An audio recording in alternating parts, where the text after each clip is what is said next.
Kisah Syekh Subakir, penumbal tanah Jawa. Tak banyak orang tahu dan mengenal nama Syekh Subakir.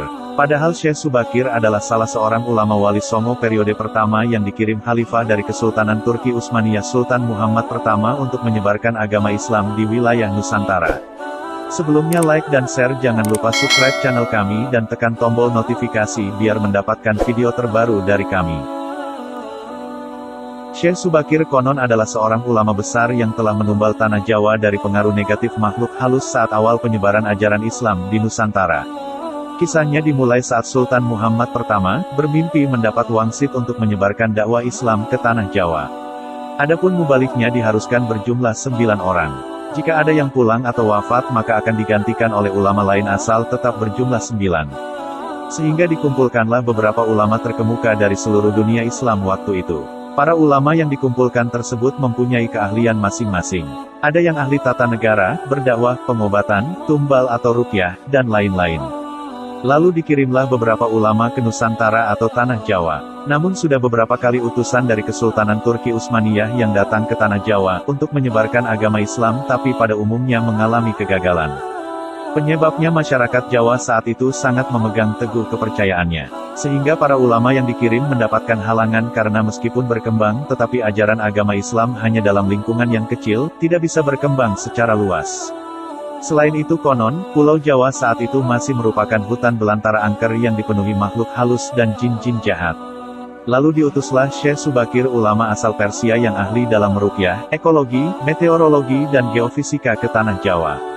Beliau diutus secara khusus menangani masalah-masalah gaib dan spiritual yang dinilai telah menjadi penghalang diterimanya Islam oleh masyarakat Jawa ketika itu. Berdasarkan babat tanah Jawa, setelah sampai ke Nusantara, Syekh Subakir yang menguasai ilmu gaib dan dapat menerawang makhluk halus mengetahui penyebab utama kegagalan para ulama pendahulu dalam menyebarkan ajaran Islam karena dihalangi para jin dan dedemit penunggu tanah Jawa. Para jin, dedemit dan lelembut tersebut bisa merubah wujud menjadi ombak besar yang mampu menenggelamkan kapal berikut penumpangnya dan menjadi angin puting beliung yang mampu memporak-porandakan apa saja yang berada di depannya.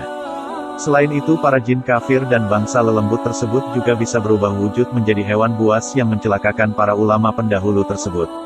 Untuk mengatasi hal tersebut, konon Syekh Subakir membawa batu hitam dari Arab yang telah dirajah. Lalu batu dengan nama Raja Aji Kalacakra tersebut dipasang di tengah-tengah tanah Jawa yaitu di puncak Gunung Tidar, Magelang. Karena Gunung Tidar dipercayai sebagai titik sentral atau pakunya tanah Jawa. Efek dari kekuatan gaib suci yang dimunculkan oleh batu hitam tersebut menimbulkan gejolak. Alam yang tadinya cerah dan sejuk, matahari bersinar terang, damai dengan kicau burung. Tiba-tiba berubah drastis selama 3 hari 3 malam. Cuaca mendung, angin bergerak cepat, kilat menyambar menimbulkan hujan api. Gunung-gunung bergemuruh tiada henti, lelembut, setan, siluman lari menyelamatkan diri.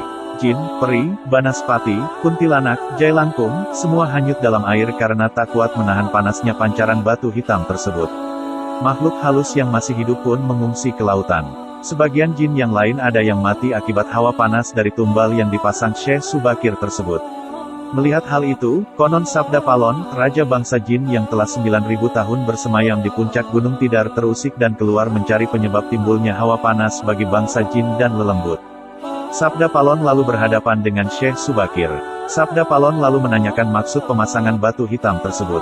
Sang ulama menyatakan, maksud dia, menancapkan batu hitam itu untuk mengusir bangsa jin dan lelembut yang mengganggu upaya penyebaran ajaran Islam di tanah Jawa oleh para ulama utusan Khalifah Turki Utsmaniyah. Setelah terjadi perdebatan mereka segera mengadu kesaktian. Konon pertempuran antara keduanya terjadi selama 40 hari 40 malam, hingga Sabda Palon yang juga dikenal sebagai Ki Semar Badranaya Sang Danyang Tanah Jawa ini merasa kewalahan dan menawarkan perundingan. Sabda Palon mensyaratkan beberapa poin dalam upaya penyebaran Islam di tanah Jawa. Isi kesepakatan antara lain, Sabda Palon memberi kesempatan kepada Syekh Subakir beserta para ulama untuk menyebarkan Islam di tanah Jawa, tetapi tidak boleh dengan cara memaksa. Kemudian Sabda Palon juga memberi kesempatan kepada orang Islam untuk berkuasa di tanah Jawa, raja-raja Islam, namun dengan catatan. Para raja Islam itu silahkan berkuasa, namun jangan sampai meninggalkan adat istiadat dan budaya yang ada. Silahkan kembangkan ajaran Islam sesuai dengan kitab yang diakuinya, tetapi biarlah adat dan budaya berkembang sedemikian rupa.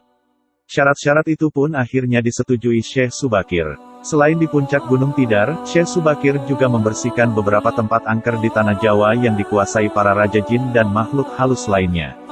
Dalam versi lain diceritakan untuk membersihkan wilayah Gunung Tidar dari bangsa jin, Syekh Subakir membawa senjata pusaka berupa tombak Kiai Panjang. Lalu tombak pusaka tersebut ditancapkan tepat di puncak Tidar sebagai penolak bala. Dan benar, tombak sakti itu menciptakan hawa panas yang bukan main bagi para lelembut dan bangsa jin yang berdiam di Gunung Tidar. Mereka pun lari tunggang langgang meninggalkan Gunung Tidar. Sebagian pengikut Sabda Palon dari bangsa jin melarikan diri ke timur dan konon hingga sekarang menempati daerah Gunung Merapi yang masih dipercaya sebagian masyarakat sebagai wilayah yang angker. Bahkan sebagian lagi anak buah Sabda Palon ada yang melarikan diri ke Alas Roban, dan ke Gunung Serandil. Tombak itu sekarang masih dijaga oleh masyarakat dan ditempatkan di puncak Gunung Tidar dengan nama makam tombak Kiai Panjang.